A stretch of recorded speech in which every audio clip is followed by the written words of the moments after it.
안녕하십니까. 저는 성균관대학교 국정전문대학원 남태호 교수입니다. 오늘 데이터 기반 정보의 이슈와 쟁점에 대해서 강의를 하게 되었습니다. 목차는 지금 보시듯이 데이터 거버넌스 구축, 데이터 표준과 품질 관리, 데이터 인력 양성, 그리고 데이터 기반 정보 추진을 위한 재현, 이 순서대로 강의를 해드리고자 합니다. 먼저 데이터 거버넌스 이슈에 대해서 설명을 드리겠습니다. 데이터 거버넌스라는 개념은 데이터의 수집에서 사용, 폐기에 이르는 데이터 수명 주기 동안 데이터 관리에 사용되는 원칙적인 접근을 의미합니다. 그래서 데이터의 보안, 개인정보 보호, 정확성, 가용성, 사용성을 보장하기 위해서 수행되는 모든 작업을 의미합니다. 업계나 협회, 정부기관 또는 기타 이해관계자가 설정한 외부 표준을 준수하는 것도 데이터 거버넌스에 포함됩니다. 외국에서 데이터 거버넌스가 어떻게 정의될 것인가 라는 것을 설문조사를 해봤는데요. 그 설문에 참가한 사람들이 이런 대답을 했습니다. 67%의 응답이 제일 많은 응답이었는데 조직의 경계를 넘는 데이터의 흐름을 이해하는 것, 그거를 데이터의 거버넌스라고 이해하는 답변이 제일 많았습니다. 그리고 조직을 거버하는, 조직을 통치하는 그러한 정책들, 일련의 정책들, 즉 데이터에 관련되어서 조직을 거버하는 그런 정책들의 일련의 정책들을 구축하는 것, 그것을 데이터 거버넌스라고 한다. 이런 식으로 이제 응답이 있었습니다. 데이터 거버넌스는 사람들이 어떻게 바라보느냐에 따라서 개념이 조금씩 달라질 수 있겠죠. 사전에 나온 정의가 아니기 때문에 데이터 거버넌스라는 그 개념 자체가 현재 우리가 누군가 보는 관점에 따라서 다르게 이해할 수는 있습니다. 데이터 거버넌스는 데이터의 가치를 보존하고 활용하기 위한 목적으로 수행하는 전사 차원의 경영 체계입니다. 이 전사적인 차원의 경영 체계가 정부 조직에서도 활용이 되고 있죠. 데이터 거버넌스는 그래서 데이터의 전략, 정책, 표준, 데이터 프로세스, 그 다음에 데이터 조직의 역할과 책임 등을 전부 다 아우르는 개념입니다.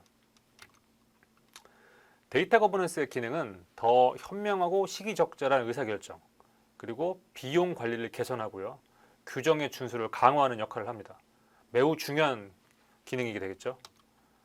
그리고 고객 및 공급업체의 신뢰도를 향상시키고, 예를 들면 정부가 그 고객, 여기서 고객이란 뭐 다양한 고객이 될 수 있겠죠. 정부 입장에서는 시민이 될 수도 있고 외부의 기업이 될 수도 있고 또는 파트너, 협업 조직이 될 수도 있고, 이러한 외부 기관들이 신뢰를 더 높이게 될 수 있습니다. 그 다음에 위험 관리를 더욱더 용이하게 할 수 있고요. 그리고 더욱더 많은 직원이 더 많은 데이터에 접근할 수 있도록 허용하게 하는 그런 기능을 할 수 있겠죠. 데이터 거버넌스는 여러 가지 이점을 갖습니다. 데이터의 안전성, 보안, 개인정보 보호, 사용성, 그 다음에 내부 및 외부의 데이터 정책 준수를 보장하는 데 필수적이 되겠죠. 데이터 거버넌스를 통해서 데이터에 대한 더 많은 접근을 허용하는 그런 정책을 설정하고 적용하면 데이터가 제어되는 상황에서 보안 및 개인정보 보호를 달성할 수 있을 겁니다. 세 가지 측면에서 가장 중요한 데이터 거버넌스 이점이 있습니다. 첫 번째, 데이터 책임성. 두 번째, 데이터의 품질. 세 번째, 데이터 관리. 이 책임성, 품질, 관리의 측면에서 데이터 거버넌스의 이점을 설명을 해드리겠습니다.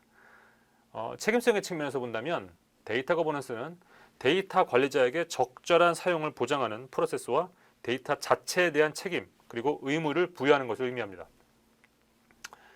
또 데이터 품질이라는 것은 데이터의 사용의 적합성을 하기 위한 모든 활동이나 그런 기술들을 의미하는 거죠. 이 데이터의 품질을 관리하기 위해서는 일반적으로 데이터의 정확성, 완전성, 데이터의 일관성, 시의적절성, 타당성, 고유성, 이러한 기준들로 데이터의 품질을 평가하게 됩니다. 데이터의 관리는 데이터를 모으고 저장하고 사용하고 이걸 모든 과정을 감독하는 이런 전 과정에 걸쳐서 데이터를 조직의 한 자산으로서 관리하는 그러한 광범위한 개념입니다. 그래서 데이터가 폐기되기 전까지는 데이터를 안전하고 효율적이며 경제적으로 활용하고 있는지 확인하는 그러한 개념이 될 수 있습니다. 데이터 정책 거버넌스의 주요 기관을 한번 볼까요?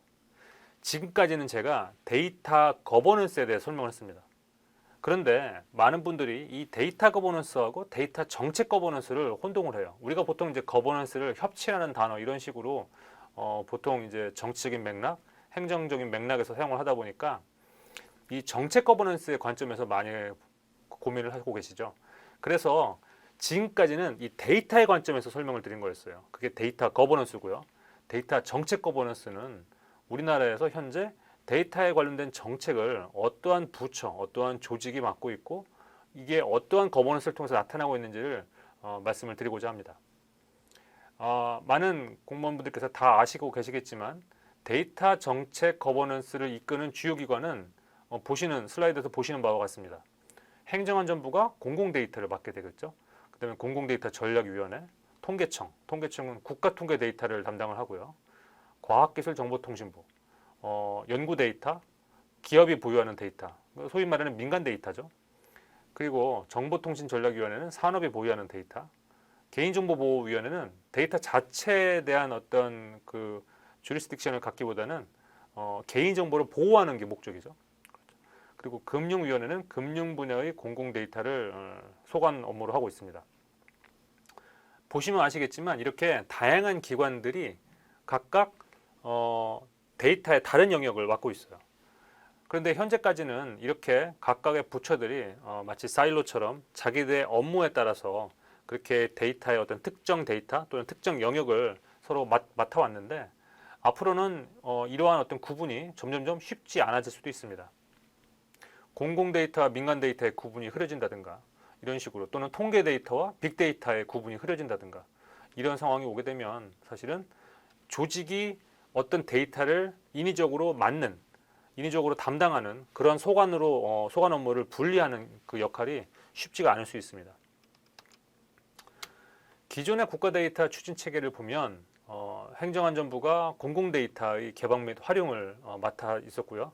그다음에 과학기술정보통신부가 데이터의 산업과 진흥, 그다음에 관련된 인력 양성과 인프라 구축에 대한 기능을 하고 있었죠. 그리고 모든 중앙부처, 각 부처에서는 그 각각의 업무에 해당하는 그 소관 분야의 데이터의 생산과 관리를 책임지고 있었습니다. 그리고 개인정보보호위원회는 개인정보 보호와 데이터의 안전한 활용을 전반적으로 책임지는 역할을 하고 있죠. 현재 우리나라에서는 특별한 조직이 하나 만들어졌는데요. 이번 정부 하에서 4차 산업혁명위원회라는 조직이 데이터 관련 민간의 의견을 수렴하고 정책 심의를 조정하는 역할을 하고 있습니다. 현재 이러한 어떤 중요한 조직들이 우리나라의 국가 데이터 정책 거버넌스를 이끌고 있다고 볼 수 있습니다. 그런데 현재 있는 이 데이터 정책 추진 체계는 일종의 과도기적인 상황에 처해 있죠. 앞으로 이 데이터에 관련된 조직을 분리해서 따로 만들 것이냐 아니면 어떻게 할 것이냐에 따라서 현재 아직 정해진 바는 없지만 많은 고민을 하고 있습니다. 왜냐하면 여러 가지 이슈가 있습니다. 제가 좀 전에 말씀드린 것처럼 공공 데이터와 빅데이터, 공공 데이터와 빅데이터를 정말 엄밀히 구분해서 공공 데이터는 행안부가 맡고 있고 민간 데이터는 과학기술정보통신부가 담당하고 그런 식으로 엄격하게 구분할 수 있느냐? 구분할 수 있다고 하더라도 구분의 가치가 무엇인가? 데이터를 서로 연동해서 또는 연계해서 활용할 때 더 큰 가치가 발휘될 수도 있겠죠. 그런 의미에서 본다면 데이터의 소관, 데이터의 관리 주체가 누구냐가 그렇게 중요하지 않을 수도 있습니다. 데이터의 가치가 더 중요하다고 생각하는 측면에서 본다면 말이죠. 그리고 빅데이터와 통계 데이터. 현재 우리가 구글이나 또는 어떤 포털 사이트 또는 여러 다양한 루트를 통해서 얻을 수 있는 데이터가 많습니다. 하지만 통계 데이터는 통계로 인증을 받는 거죠. 통계청에서 인증을 한 그런 데이터인데 그러면 통계 데이터는 팩트이고 빅데이터는 팩트가 아닌가? 꼭 그렇지는 않죠. 사실 이 빅데이터와 통계 데이터 사이의 그 구분이 점점점 흐려지고 있습니다. 민간에서 갖고 있는 데이터도 통계 데이터만큼 어소리티가 있을 수 있죠. 사실 그래서 이러한 어떤 구분이 명확하지 않아지게 되는 시점이 계속 오고 있는 겁니다.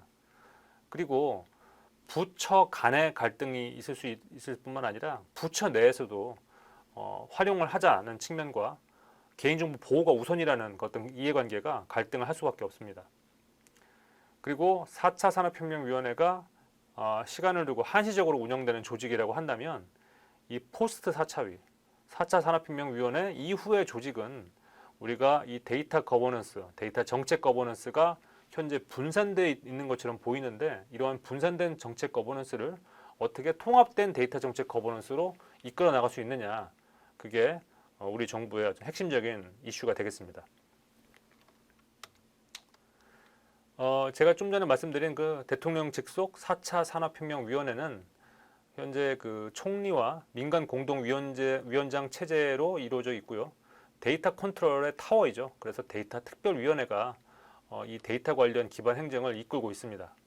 하지만 앞으로 이 조직이 특별위원회가 아니라 어떻게 상시적인 조직, 아니면 뭐 독임제, 어떤 특정 부처화 할 것이냐, 청으로 나갈 것이냐, 위원회 조직으로 할 것이냐 등등 여러 개의 안이 지금 현재 논의 중인 것으로 알고 있습니다.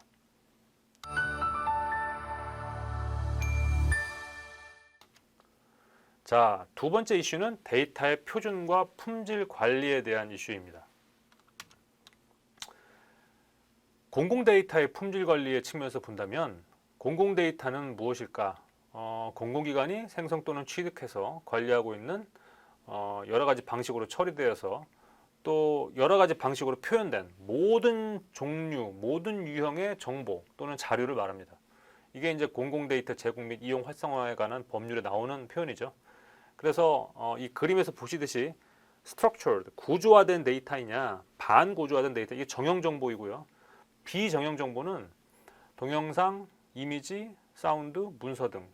쉽게 얘기하면 여러분들 HTML이나 XML처럼 어떤 그 인터넷 언어로 표현할 수 있던가, 엑셀처럼 쉽게 표로 만들 수 있던가, 그런 정보가 구조화된 또는 반구조화된 데이터겠죠. 비구조화된 거는 그림, 음악 이런 것들을 과연 어떻게 우리가 데이터로 코딩할 수 있을까요? 그런 정보를 우리가 비정형 정보라고 합니다. 공공 데이터는 사실 모든 것을 다 아우르는 개념이겠죠. 공공 데이터의 품질 관리는 지금 여기서 보시듯이 plan, do, see, feedback. 우리가 보통 그 성과 관리에서 나오는 그 책이 있지 않습니까? 그 책이랑 별반 이렇게 다르진 않습니다. 그래서 계획 단계의 품질 관리, 데이터를 구축하는 단계의 품질 관리, 데이터를 활용하는 단계의 품질 관리, 데이터를 운영하는 단계의 품질 관리, 또 이런 것이 피드백 되는 단계, 이런 식으로 이루어지게 됩니다. 데이터의 퀄리티, 데이터 품질이라는 것은 데이터의 최신성, 정확성, 상호 연계성을 확보해서 이를 최종 사용자가 유용하게 가치를 갖고 쓸모가 있게 사용할 수 있는 그런 수준으로 만들어주는 것을 데이터 품질 관리라고 합니다. 그래서 사용자의 관점에서 지속적으로 데이터를 유지하거나 향상시키기 위해서는 체계적인 관리와 활동이 필요하겠죠. 이 데이터의 품질 관리는 데이터의 품질을 확보하기 위한 품질의 목표를 설정해야 되고요. 품질을 진단하고 개선하는 등 여러 가지 일련의 활동이 있고 그 활동을 지원하기 위한 관련 도구를 포함하는 개념입니다. 사실 초반에 데이터베이스를 만드는 것까지 잘했는데 이후에 데이터의 품질 관리를 꾸준히 하지 않은 데서 많은 품질 관리 이슈가 생겨나고 있습니다. 예를 들면 2021년 공공데이터 품질관리 수준 평가의 지표를 한번 보겠습니다. 크게 보면 두 가지로 나오죠. 데이터 관리 체계, 매니지먼트 측면, 그 다음에 데이터 값을 관리하는 측면. 그러니까 그 오른쪽에 있는 데이터 값 관리는 데이터 그 자체에 오류가 있느냐, 데이터 오류를 진단하고 뭐 오류 신고를 접수하다든지 개방 데이터셋에 오류 조치를 한다든지 이런 것들이죠. 데이터 그 값, 밸류 자체를 관리하는 거고요. 왼쪽에 있는 측면은 데이터 관리 체계, 품질 관리 계획이 제대로 수립되었는지, 예방적인 품질 관리 진단과 이행이 제대로 이루어지고 있는지, 데이터 연계 관리가 잘 이루어지고 있는지, 데이터 표준이 확산되고 있는지 이러한 개념을 의미합니다. 그래서 공공 데이터 품질 관리 수준 평가는 이렇게 관리의 측면과 데이터 값을 관리하는 그 두 가지 측면이 양쪽이 다 이루어져야 한다는 의미입니다.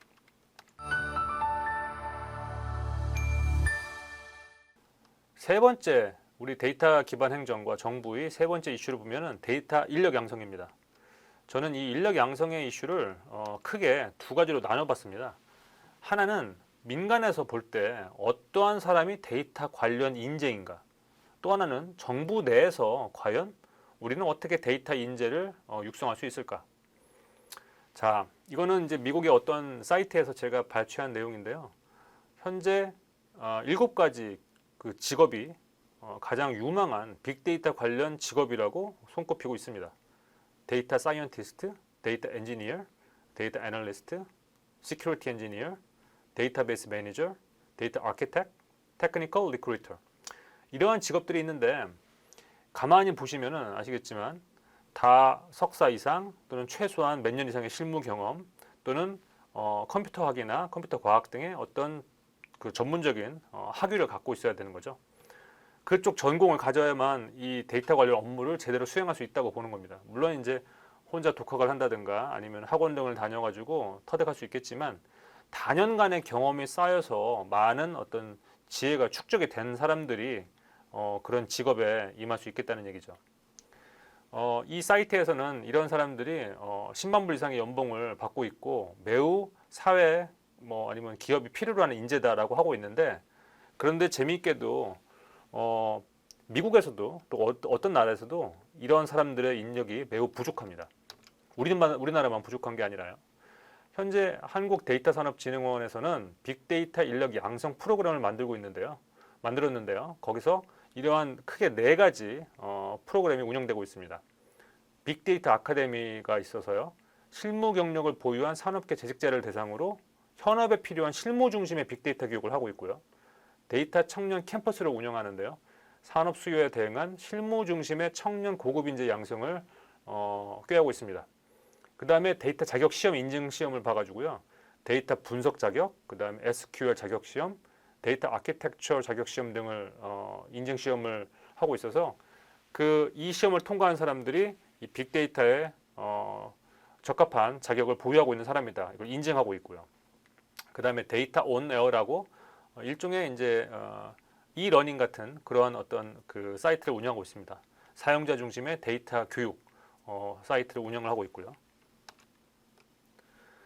우리나라에서 정책적으로는 예를 들면 빅3 플러스 인공지능이라는 어떤 큰 빅3라는 건 여기서 미래자동차, 바이오 헬스, 시스템 반도체라는 어떤 가장 크게 보면은 우리 사회의 어떤 산업을 몇 년 가까운 미래에 산업을 이끌 핵심적인 융합 산업으로 보고 있는데, 그런데 이 미래자동차, 바이오 헬스, 시스템 반도체 모두 다 가장 핵심적인 인재가 바로 하이브리드형 인재고요. 이 데이터에 관련된 전문 인재가 가장 시급히 필요합니다. 이 신산업 분야의 특성을 고려해서 고려한 인재 양성 전략이 필요한데, 그런데 이거를 위해서 인재 양성 시스템 전면적인 혁신이 필요하고 교육기관과 산업계 또는 지역 간의 유기적인 협력과 전방위적인 노력이 필요하겠죠. 그런데 이 현재 데이터 융합 전문 인재 양성 정책의 한계점이 노출되고 있습니다. 예를 들면 지역 균형 발전, 학령 인구 감소 등 이 현실적인 한계가 있죠. 그래서 수도권 내에 있는 대학의 총 정원이 확대가 곤란하죠, 사실은. 그리고 정원 조정, 대학에서는 그런 이슈가 있고요. 그다음에 교수의 평가, 업적 평가 같은 거, 교육 과정. 대기업의 입장에서는 사실은 대학의 역량이 미흡하다고 생각해서 대학과 협력해서 인재를 양성할 그런 유인이 부족하고요. 중소기업 입장에서는 현재 영세하거나 생존 경쟁이 심화되고 있어서 산학에 참가하기 위한 어떤 비용도 부담으로 작용할 수 있고요. 학생 같은 경우에도 수도권 내에 있는 기업이나 안정적인 대기업을 선호하기 때문에 중소벤처기업과의 산학협력 프로그램에 참여해 소극적이라는 거죠. 이렇게 여러 가지 어떤 현실적인 문제점이 있습니다. 자, 또 다른 이슈는요. 데이터 인력의 또 다른 이슈는 바로 정부 내에서 데이터 인재가 과연 어떤 사람들일까? 어떤 식으로 우리가 데이터 인재를 키워나갈 것인가에 대한 얘기입니다. 현재 데이터 기반 행정을 실태 점검하고 있습니다. 올해부터 시작됐는데요. 이 데이터 기반 행정 실태 점검의 지표, 제가 몇 개를 따와봤습니다. 한번 보시죠. 데이터 기반 행정 추진체계 정립이라는 지표가 1번 지표인데요. 이 지표 안에 데이터 기반 행정 인력이 확충되어 있느냐, 데이터 기반 행정 책임관이 임명되어 있느냐, 이것이 이제 주요한 지표입니다. 하지만 실제로 중앙부처뿐만 아니라 기초자치단체에서 데이터 기반 행정의 책임관이 실제 본인 스스로가 데이터 기반 행정의 전문가가 아니라 데이터 기반 행정 책임관이라고 겸직이 돼 있는 겁니다. 데이터 기반 행정 인력이 확충이 되어야 하는 게 중요한 지표인데 인력이 사실 없는 거죠. 공공부문 내에서. 아주 그래서 매우 중요한 지표이지만 실제로 이 지표가 우리가 성과를 인정받기 위해서는 시일이 몇 년 더 많이 소요될 거라고 생각이 됩니다. 자, 데이터에 기반한 행정 혁신, 데이터 분석 활용 실적, 데이터 개발 행정 우수 사례 이런 것들을 실태 점검해서 좋은 사례를 널리 알려줄 그런 어떤 취지로 이 실태 점검을 하고 있습니다. 또 데이터 활용 역량 강화 및 문화 조성이라는 꼭지가 있는데요. 이 지표는 데이터 활용 역량 교육에 어떻게 참여를 하고 있느냐, 기관 전체 직원의 참여를 하고 있느냐, 과장급 간부 이상이 관리자용 활용 교육에 참여를 하고 있느냐, 그 다음에 데이터 기반 행정 담당자가 전문적인 교육에 참여를 하고 있느냐, 이러한 데이터 활용 역량 교육 참여 실적이 중요한 평가 지표로 자리 잡고 있습니다. 마지막 지표를 보시면 데이터 기반 행정 활성화 문화 조성이라는 지표가 있죠. 그래서 각각의 조직들이 데이터 기반 행정을 확산하기 위해서 기관에서 추진한 시책을 어떻게 점검하고 있느냐. 물론 이제 캠페인에 가까울 수도 있지만 그래도 많은 사람들이 이 데이터 기반 행정의 중요성을 인식할 필요가 있습니다.